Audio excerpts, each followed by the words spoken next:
Hello, good evening, my all dear friends and also my students। तो आज जैसा कि हम जानते हैं कि नियंत्रण एवं समन्वय का हम लोग जो है एमसीक्यू आज करने वाले हैं।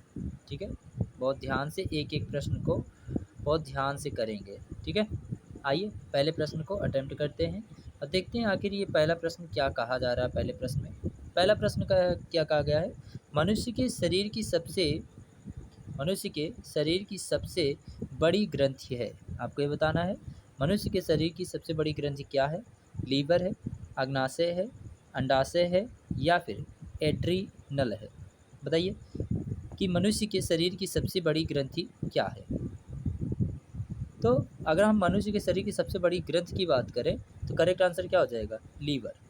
क्या हो जाएगा, लीवर। लेकिन अगर यहीं पे पूछ लिया आपसे कि बताइए ज़रा कि मनुष्य के शरीर की सबसे बड़ी अंग क्या है, आपसे क्या कहा जाए, सबसे बड़ी क्या अंग क्या है। अगर अंग पूछा जाता है तो करेक्ट आंसर क्या हो जाएगा, त्वचा। क्या हो जाएगा आंसर, त्वचा। ठीक है, आशा करती है ये प्रश्न समझ में आया होगा। अगला प्रश्न देखा जाए। अगर पूछता है आपसे मनुष्य के शरीर की सबसे बड़ी ग्रंथि क्या है तो क्या बताएंगे आप, करेक्ट आंसर लीवर हो जाएगा। जबकि अगर पूछा जाए आपसे मनुष्य के शरीर की सबसे बड़ी जो अंग है वह क्या है तो त्वचा हो जाएगा। अगला प्रश्न देखते हैं। अगला प्रश्न कहा गया है ग्वाइटर। क्या कहा गया, ध्यान से। ग्वाइटर अथवा घेंगा पनपता है, यानी कि जो घेंगा रोग हो जाता है यानी कि ग्वाइटर हो जाता है वह किसके कारण होता है। चीनी की कमी से होता है, आयोडीन की कमी से होता है, रक्त की कमी से होता है या फिर मोटापा के कारण होता है। आपको ये बताना है दूसरे का करेक्ट आंसर क्या हो जाएगा। बताइए बताइए ग्वाइटर यानी घेंगा किसके कारण होता है। तो किसके कारण होता है, आयोडीन की कमी से होता है। अगर आयोडीन की, जिस व्यक्ति में जो है आयोडीन की कमी हो जाती है उसको रोग जो है घेंगा रोग हो जाता है। ठीक है, बताया गया आपको क्लास में, इसलिए बहुत ध्यान से एक एक प्रश्न को अटेम्प्ट करिएगा। आइए अगला प्रश्न देखते हैं। अगला प्रश्न कहा जा रहा है आपसे थायरॉक्सिन का स्रावण कहाँ से होता है। आपको ये बताना है थायरॉक्सिन का स्रावण कहाँ से होता है। मतलब थायराइड से होता है, यकृत से होता है, वृक्क से होता है या फिर वृषण से होता है। बताइए थायरॉक्सिन का स्रावण कहाँ से होता है। कौन करेक्ट ऑप्शन हो जाएगा, तो थायराइड से होता है। किससे होता है, थायराइड से होता है। ठीक है, करेक्ट आंसर क्या हो जाएगा तीसरे का, थायराइड से होता है। ठीक है, ये बताइए कि यकृत से किसका स्रावण होता है। यकृत से किसका श्रावण होता है। अगर पूछा जाए आपसे यकृत से किसका श्रावण होता है तो पित्त रस का श्रावण होता है। किसका होता है, पित्त रस का श्रावण होता है। अगला प्रश्न देखा जाए।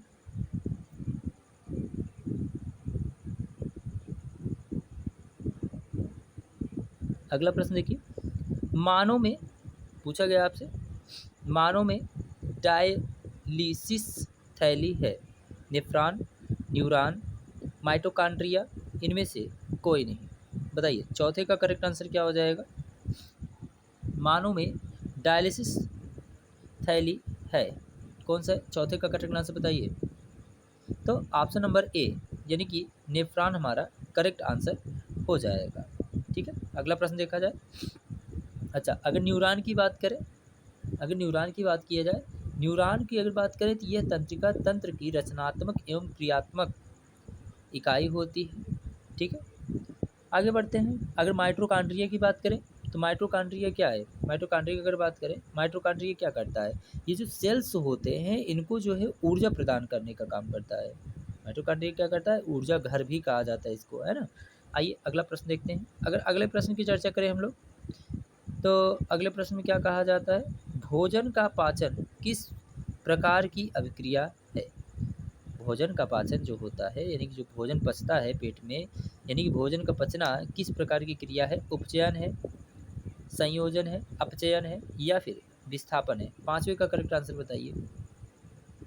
तो क्या हो जाएगा, भोजन का पचना किस प्रकार की क्रिया है तो उपचयन है। कैसी है ये, उपचयन है। ठीक है, अगला प्रश्न देखें। अगला प्रश्न कहा गया है कौन सा पादप नियंत्रक फल बेचने वालों द्वारा उपयोग किया जाता है। एप्सिस अम्ल किया जाता है, जिब्रेलिन किया जाता है, एथाइलिन किया जाता है, या फिर ऑक्सिन किया जाता है। बताइए कि कौन सा पादप नियंत्रक फलों यानी कि फल बेचने वाले द्वारा जो है उपयोग किया जाता है, ए बी सी या फिर डी। छठे का करेक्ट आंसर बताइए। अगर बात करें फल नियंत्रक जो है, जो पादप नियंत्रक होते हैं जो फल बेचने वाले होते हैं, उनके द्वारा किसका उपयोग किया जाता है? जिब्रेलिन का। किसका? जिब्रेलिन का। अगला प्रश्न देखिए। तो देखिए, थायरॉक्सिन का स्रावण कहाँ से होता है? थायराइड से होता है। मानव में डायलिसिस की थैली किसे कहा जाता है? नेफ्रॉन को कहा जाता है। और पूछ लिया जाएगा ऊर्जा घर किसे कहते हैं? तो माइटोकॉन्ड्रिया को कहा जाता है। न्यूरॉन क्या है? तो यह शरीर की जो है, जो तंत्रिका तंत्र होती है उसकी संरचनात्मक एवं क्रियात्मक इकाई होता है। भोजन का पाचन किस प्रकार की अभिक्रिया है? उपचयन अभिक्रिया है। पादप का नियंत्रक यानी कि कौन सा पादप नियंत्रक फल बेचने वाले द्वारा जो उपयोग किया जाता है, तो वो हो जाएगा जिब्रेलिन। आशा करते हैं ये सारे के सारे प्रश्न क्लियर हुए होंगे। अगला प्रश्न देखते हैं। अगला प्रश्न कहा गया है आपसे, वह संरचना जो उद्दीपन की वह संरचना जो उद्दीपन की पहचान करती है वह क्या कहलाती है? वह संरचना जो उद्दीपन की पहचान करती है वह कहलाती है ग्राही, प्रभावक, उत्तरदायित्व या फिर बेचैनी। बताना ये है कि इसका करेक्ट आंसर क्या हो जाएगा। वह संरचना जो उद्दीपन की पहचान करती है वह क्या कहलाती है। सातवें का करेक्ट आंसर क्या हो जाएगा? तो क्या हो जाएगा? ग्राही। क्या कहलाता है? ग्राही कहलाता है। अगला प्रश्न देखिए। निम्नलिखित में से कौन सी एक अंतःस्रावी और बाह्यस्रावी ग्रंथि दो प्रकार की होती है? अग्नाशय, थायराइड, पैराथायराइड या फिर पिट्यूटरी। क्या है? पिट्यूटरी। ठीक है। आठवें का करेक्ट आंसर बताइए। करेक्ट आंसर क्या हो जाएगा इसका? तो अग्नाशय यानी कि ऑप्शन नंबर ए हमारा करेक्ट आंसर हो जाएगा। अगला प्रश्न देखा जाए। कौन सी अंतःस्रावी ग्रंथि वृक्क के दोनों ओर ऊपर की ओर स्थित होते हैं? फिर समझिएगा।